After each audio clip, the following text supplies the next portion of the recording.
అందరికీ నమస్కారం అండి. ఈరోజు వీడియోలో శ్రావణ మాసంలో వచ్చే మంగళవారం రోజు శుక్రవారం రోజు మనం లక్ష్మీదేవిని ఈ విధంగా గనక పూజించినట్లు అయితే మన ఇంట్లో తప్పకుండా లక్ష్మీ కటాక్షం అనేది కలుగుతుందండి. వీడియో చూసే ముందుగా మీలో ఎవరైనా మొదటిసారిగా మన ఛానల్ని చూస్తున్నట్లయితే మన ఛానల్ని తప్పకుండా సబ్స్క్రైబ్ చేసుకోండి. శ్రావణ మాసంలో కలశానికి బ్లౌజ్ పీస్ ఏ విధంగా మడుచుకోవాలి, అలానే వరలక్ష్మి వ్రతాన్ని ఏ విధంగా జరుపుకోవాలి, అలానే వరలక్ష్మి వ్రతం కోసం కావలసిన సామాగ్రి ఏమిటి, వీటన్నింటికి సంబంధించిన వీడియోస్ అన్నీ మన ఛానల్లో ఉన్నాయండి. తప్పకుండా ఒక్కసారి మన ఛానల్ని చెక్ చేయండి.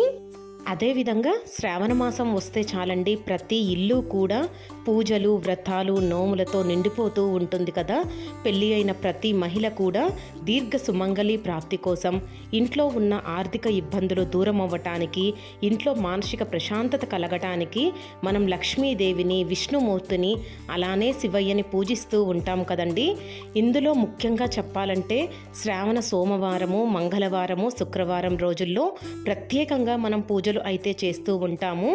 ముఖ్యంగా శ్రావణ మంగళవారాలు, శ్రావణ శుక్రవారాలు మనం లక్ష్మీదేవి ఆరాధనకి ఎంతో ప్రాముఖ్యతని ఇస్తూ ఉంటాం కదండి. లక్ష్మీ పూజ చేసేటప్పుడు లక్ష్మీదేవికి ఎంతో ఇష్టమైన ఈ మంగళకరమైన వస్తువులతో మనం లక్ష్మీదేవిని పూజిస్తే తప్పకుండా మనకి లక్ష్మీ కటాక్షం అనేది కలుగుతుందండి. మంగళకరమైన వస్తువులలో ముఖ్యమైనవి ఏమిటో ఇప్పుడు మనం తెలుసుకుందామండి. లక్ష్మీదేవికి ఎంతో ఇష్టమైన గురువింద గింజలండి. ఈ గింజలు అంటే లక్ష్మీదేవికి చాలా ఇష్టం. అలానే శంకు చక్రాలు, పసుపు కొమ్మలు, చిట్టి గవ్వలు, గోమతి చక్రాలు, అలానే శంకు చక్రాలు, అలానే ముత్యపు శంఖము, లక్ష్మీ గవ్వలు, వీటన్నింటినీ లక్ష్మీదేవి దగ్గర పెట్టి చక్కగా పూజ చేసుకోవాలండి. అలానే లక్ష్మీదేవి తామర పువ్వులో కొలువు ఉంటుంది కదండి. అందుకోసం లక్ష్మీదేవికి ఎంతో ఇష్టమైన తామర పువ్వులతో లక్ష్మీదేవిని పూజించిన మనకి మంచి ఫలితాలు ఉంటాయి. అలానే లక్ష్మీదేవికి 108 తామర గింజలతో చక్కగా పూజ చేసుకున్నామంటే మనం కోరిన కోరిక అనేది తప్పకుండా నెరవేరుతుందండి. అలానే లక్ష్మీ పూజ చేసేటప్పుడు తప్పకుండా మనము ముందుగా వినాయకుడిని పూజించిన తర్వాత మిగతా పూజాది కార్యక్రమాలు అనేది నిర్వహించుకోవాలి. అలానే లక్ష్మీదేవికి ఎరుపు రంగు కానీ, తెలుపు రంగు కానీ, పసుపు రంగు కానీ ఉన్న పూలు అంటే చాలా ఇష్టమండి. అందుకోసం మనకి ఎన్ని రకాల పూలు అందుబాటులో ఉంటే అన్ని రకాలతో చక్కగా లక్ష్మీదేవికి పూజ అనేది చేసుకోవాలండి. అలానే మనం పూజలు కానీ, వ్రతాలు కానీ, నోములు కానీ చేసేటప్పుడు ఒక విషయాన్ని గుర్తుంచుకోవాలండి. ఎన్ని పూజలు చేసినా, వ్రతాలు చేసినా, నోములు చేసినా మనం శుభ్రత అనేది పాటించాలి. శుభ్రత లేని పూజ ఏ మాత్రం పనికిరాదు. అందుకోసం మనం ఏ పని చేసినా కూడా అందులో శుచి, శుభ్రత అనేది పాటించి చక్కగా పూజ అనేది చేసుకోవాలి. అలానే పూజ చేసేటప్పుడు చాలామంది తెలియక చేసే పొరపాట్లు ఏమిటో కూడా తెలుసుకుందామండి. చాలామంది పూజ చేసేటప్పుడు అగ్గిపుల్లతో దీపం అనేది వెలిగిస్తూ ఉంటారండి. అలా మాత్రం అస్సలు చెయ్యకూడదు. ఏకహారతితో కానీ, అగరబత్తీతో కానీ మనం దీపం అనేది వెలిగించుకోవాలి.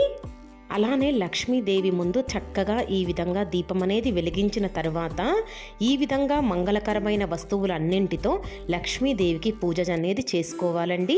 వీటన్నింటినీ మనం లక్ష్మీదేవికి సమర్పిస్తూ ఓం శ్రీ మహాలక్ష్మి అయి నమః అనే మంత్రాన్ని మనసులో చక్కగా చదువుకుంటూ పూజ అనేది చేసుకోవాలి. లక్ష్మీదేవికి ఎంతో ఇష్టమైన లక్ష్మీ గవ్వలు, గోమతి చక్రాలు, గురువింద గింజలు, ముత్యపు శంఖము, చిట్టి గాజులు, అలానే కొబ్బరికాయ ఆకారంలో ఉన్న లక్ష్మీ ఫలము, అలానే తామర గింజలు, వీటన్నింటితో మనం చక్కగా పూజ అనేది చేసుకోవాలండి. అలానే లక్ష్మీదేవికి ఎర్రటి రెక్క మందారాలు అన్నా కూడా చాలా ఇష్టమండి. మనకి గనక వీలైతే శ్రావణ మాసంలో శుక్రవారం రోజు, మంగళవారం రోజు లక్ష్మీదేవికి చక్కగా ఎర్రటి రెక్క మందారాలతో పూజ చేస్తే మనకి లక్ష్మీ కటాక్షం అనేది కలుగుతుంది. అలానే కలువ పువ్వులు, కనకాంబరాలు, ఇలాగా మనకి ఎన్ని రకాల పూలు అందుబాటులో ఉంటే వాటన్నింటితో మనం చక్కగా పూజ అనేది చేసుకోవాలండి. అలానే పూజ చేసేటప్పుడు తప్పకుండా ధూపం అనేది వేసుకోవాలి. ధూపం లేని పూజ అనేది ఏమాత్రం పనికిరాదండి. మనం నిత్య పూజ చేసేటప్పుడు కూడా తప్పకుండా ధూపం అనేది వేసుకోవాలి. ఈ ధూపం వేయటం వలన ఇంట్లో నెగిటివ్ ఎనర్జీ అనేది బయటికి వెళ్ళిపోతుంది. అలానే ఇల్లు కూడా ఎప్పుడు ప్రశాంతంగా ఉంటుంది. మనం ఇంట్లో ఉన్నా కూడా గుడిలో ఉన్నట్లుగానే మనకి మానసికంగా ప్రశాంతత అనేది లభిస్తుంది. అందుకోసం శ్రావణ మాసంలో వచ్చే మంగళవారం శుక్రవారం రోజుల్లో తప్పకుండా లక్ష్మీదేవి చిత్రపటం ముందు చక్కగా ఇలా దీపం వెలిగించి మంగళకరమైన వస్తువులతో లక్ష్మీదేవిని పూజించినట్లు అయితే మన ఇంట్లో అష్టైశ్వర్యాలు భోగభాగ్యాలు అనేవి